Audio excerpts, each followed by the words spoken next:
for language arts. Go ahead and please get out your math or language arts notebooks, turn to a clean sheet, name today's date. Let's go ahead and review our objective today. I can identify themes in The Outsiders and explain how Hinton develops these themes in Chapter 12. This is the final chapter in our book, The Outsiders.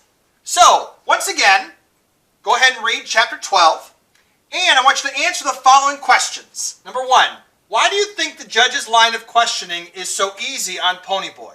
Number 2, what happens to Ponyboy's schoolwork, memory, and attitude about himself after the hearing? And number 3, why does Sock bolt out of the door? Join me now as we read in our final language arts lesson for The Outsiders. Chapter 12. The hearing wasn't anything like I thought it would be. Besides Derry and Soda and me, nobody was there except Randy and his parents and Cherry Valance and her parents and a couple of other guys that had jumped Johnny and me that night. I didn't know what to expect the whole thing to be like. I guess I'd been watching too many Perry Manson shows. Oh yeah, the doctor was there, and he had a long talk with the judge before the hearing.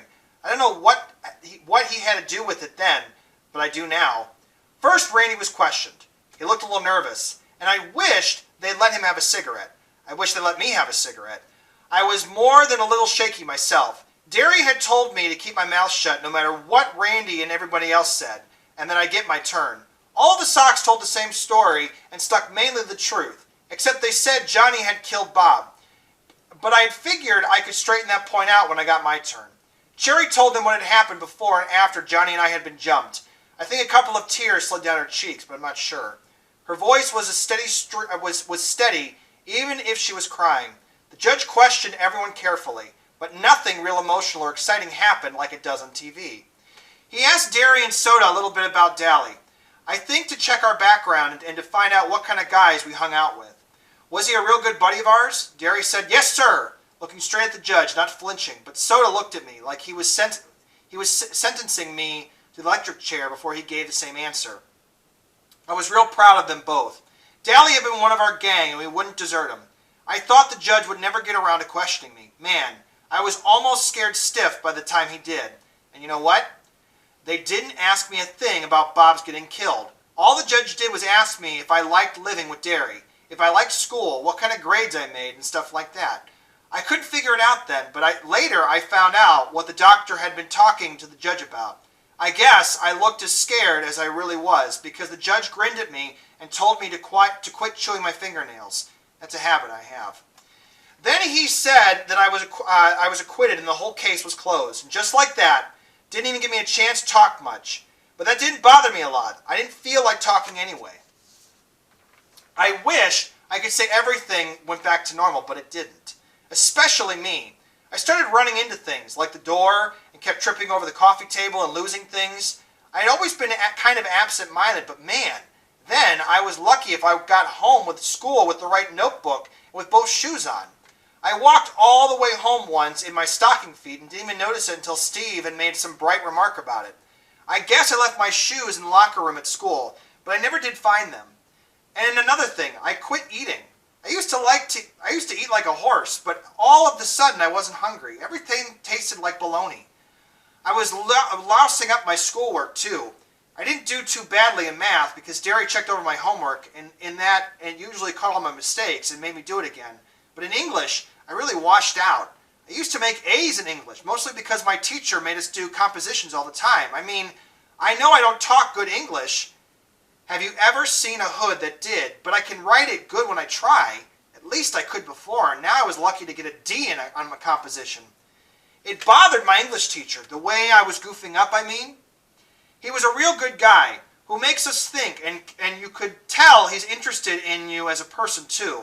One day he told me to stay in after the rest of the class left. Ponyboy, I'd like to talk about your grades. Man, I wish I could beat it out of there. I knew I was flunking out of class, but golly, I couldn't help it. There's not much to talk about, judging from your scores, Pony, and I'll give it to you straight. You're failing this class right now, but taking into consideration the circumstances, if you come up with a good semester theme, I'll pass you with a C grade. Taking into consideration the circumstances, brother, was he ever the way to tell me that I was goofing up because I'd been in a lot of trouble? At least that was a roundabout way of putting it. The first week of school after hearing had been awful. People I knew wouldn't talk to me, and people I didn't know would come right up and ask about the whole mess. Sometimes even teachers. And my whole history teacher, she acted as if she was scared of me. Even though I had never caused any trouble in her class, you could bet that made her feel real tough. Yes, sir, I said, I'll try. What's the theme supposed to be on? Anything you think is important enough to write about. And it isn't a reference theme. I want your own ideas on your own experiences. My first trip to the zoo? Oh boy, yes sir, I said, and got out of there as fast as I could.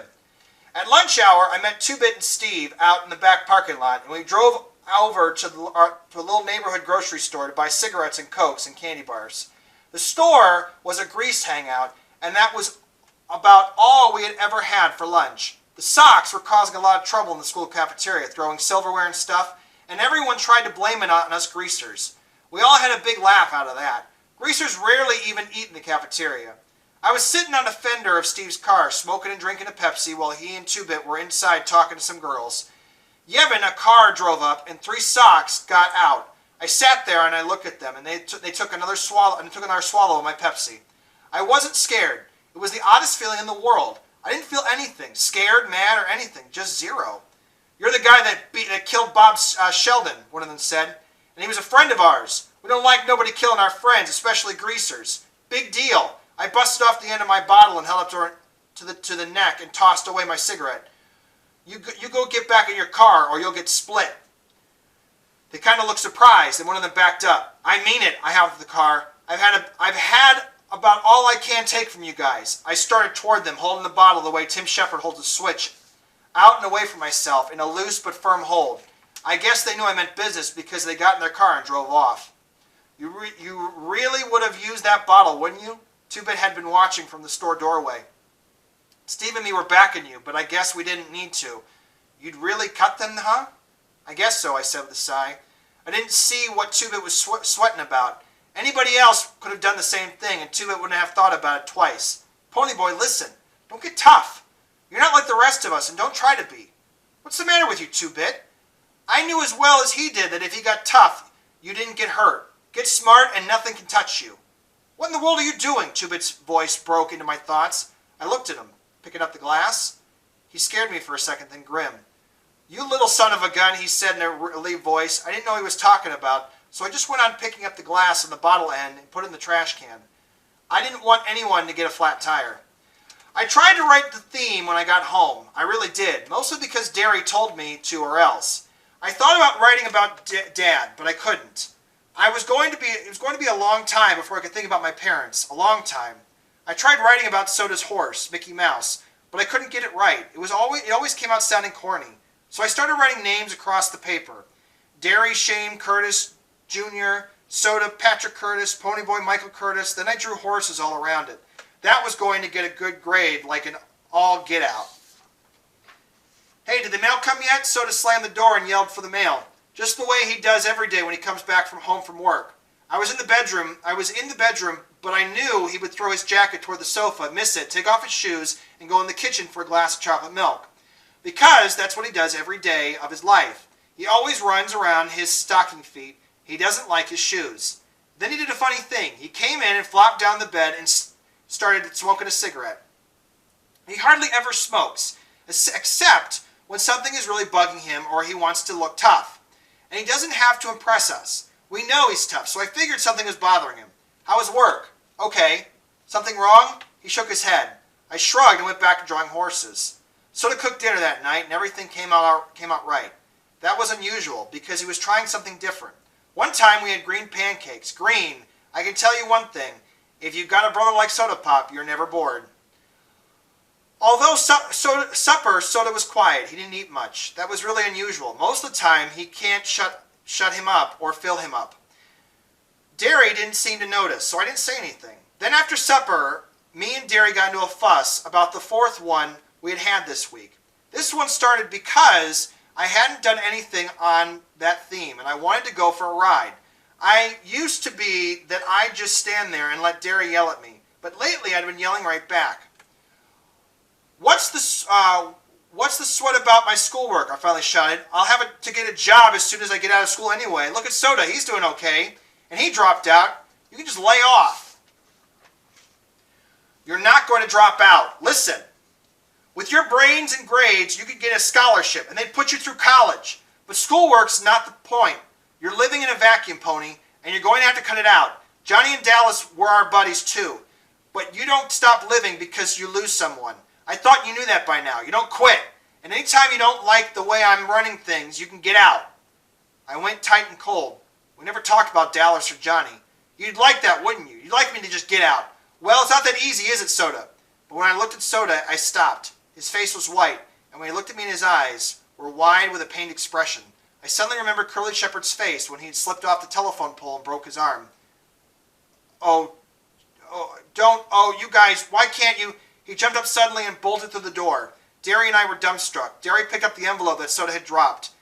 It was a letter he wrote Sandy. Derry said without expression, returned unopened. So that was what was bugging Soda all afternoon, and I haven't even bothered to find out. And while I was thinking about it, I realized I had never paid much attention to Soda's problems.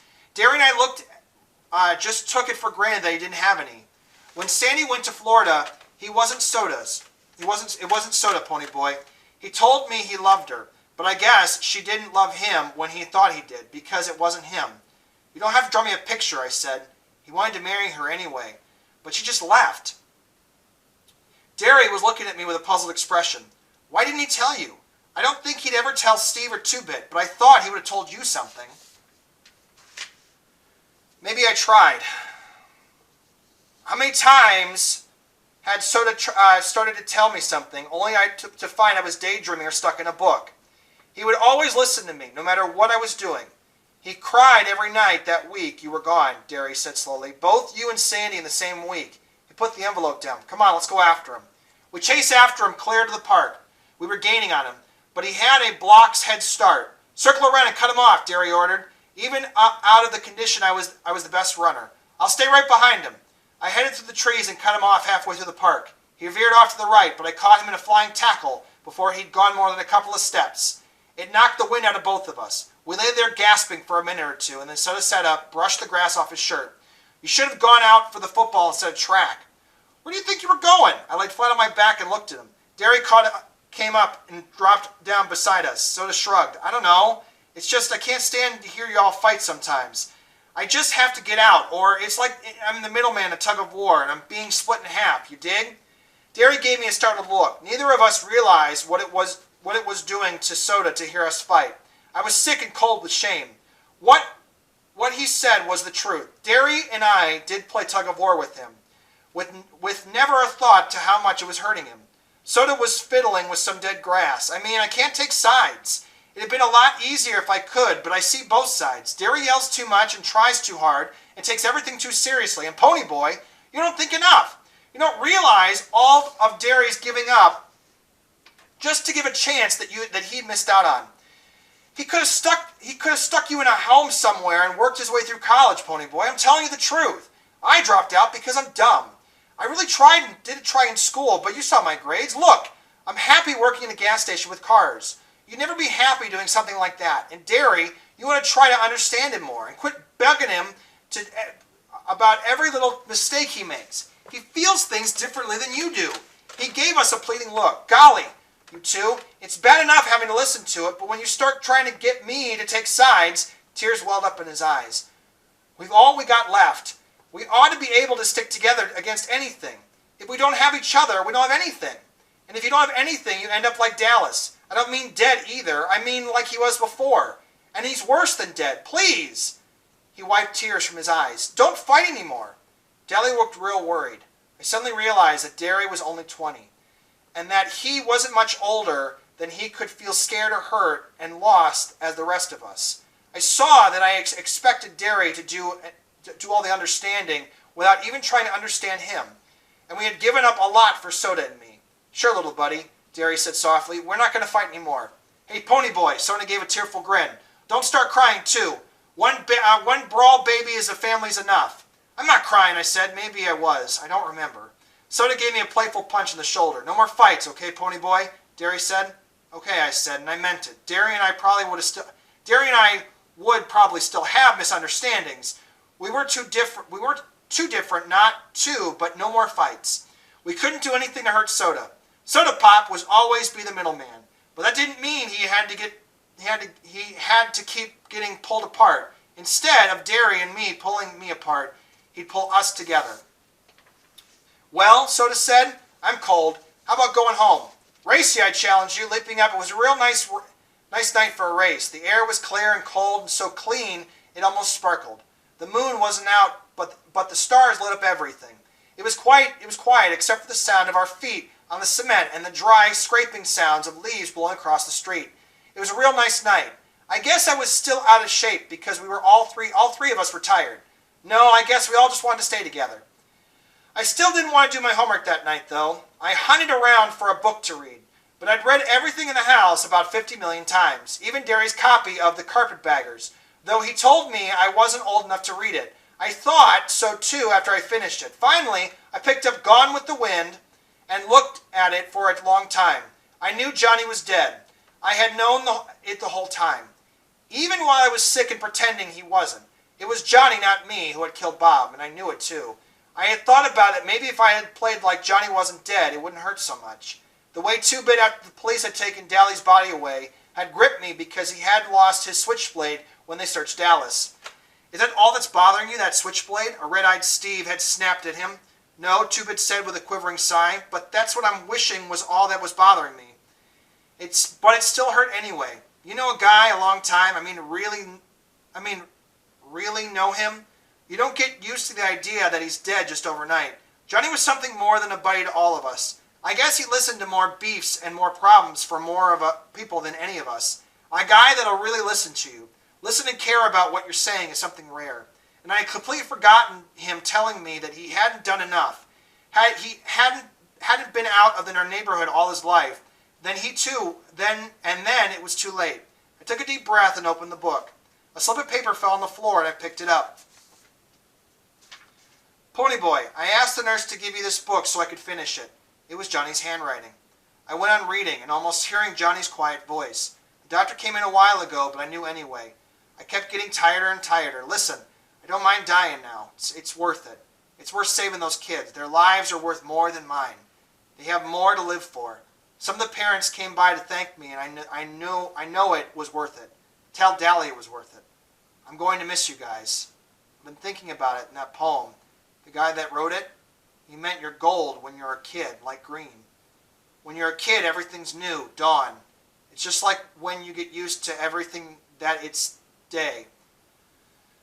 Like the way you dig sunsets, Pony. That's gold. Keep that way. It's a good way to be. I want you to tell Dally to look at one. He'll probably think you're crazy, but ask for me. I don't think he's really ever seen a sunset, and don't be so bugged over being a greaser. You still have a lot of time to make yourself be what you want. There's still lots of good in the world. Tell Dally, I think he knows. I don't think he knows. Your buddy, Johnny. Tell Dally. It was too late to tell Dally. Would he have listened? I doubt it. Suddenly, it wasn't one personal thing to me. I pictured hundreds and hundreds of boys living on the wrong sides of cities, boys with black eyes who jumped at their own shadows, hundreds of boys who maybe watched sunsets and looked at stars and ached for something better. I could see boys going down under streetlights because they were mean and tough and hated the world. It was too late to tell them they were still good in it, and they wouldn't believe you if you did. It was too vast a problem to just be a personal thing. There should be some help. Someone should tell them before it was too late. Someone should tell them their side of the story, and maybe people would understand them and wouldn't be so quick to judge a boy by the amount of hair oil he wore. It was important to me. I picked up the phone book and called my English teacher. Mr. Sim, this is Ponyboy. That theme, how long can it be? Why, not less than 5 pages. He sounded a little surprised. I had forgotten it was late at night. Can it be longer? Certainly, Ponyboy, as long as you want. Thanks, I said and hung up. I sat down and picked up my pen and thought for a minute. Remembering a handsome dark boy with a reckless grin and a hot temper. A tough, tow-headed boy with a cigarette in his mouth and a bitter grin on his face. Remembering, and this time it didn't hurt, a quiet, defeated-looking 16-year-old whose hair needed cut badly and who had black eyes with a frightened expression on them. 1 week had taken all 3 of them, and I decided I could tell people, beginning with my English teacher. I wondered for a long time how I should start the theme, how to start writing about something that was important to me. And I finally began like this. When I stepped out into that bright sunlight from the darkness of the movie house, I only had two things on my mind: Paul Newman and a ride home. And that concludes The Outsiders. Once again, answer the following questions. Why do you think the judge's line of questioning is so easy on Ponyboy? What happens to Ponyboy's schoolwork, memory, and attitude about himself after the hearing? And why does Soda bolt out of the door? This concludes your language arts lessons for the 6th grade school year. I will be posting some extra credit opportunities in the following weeks, but this is the final lesson. 6th graders, it has been an absolute pleasure to be teaching you this school year. I hoped and I do understand that this has not been the norm as we've had in the past with school years. But this will pass and we will return back to school sometime. I know this is hard right now, but understand that I am proud of teaching each and every one of you. This is Mr. Campbell saying, stay gold, 6th grade.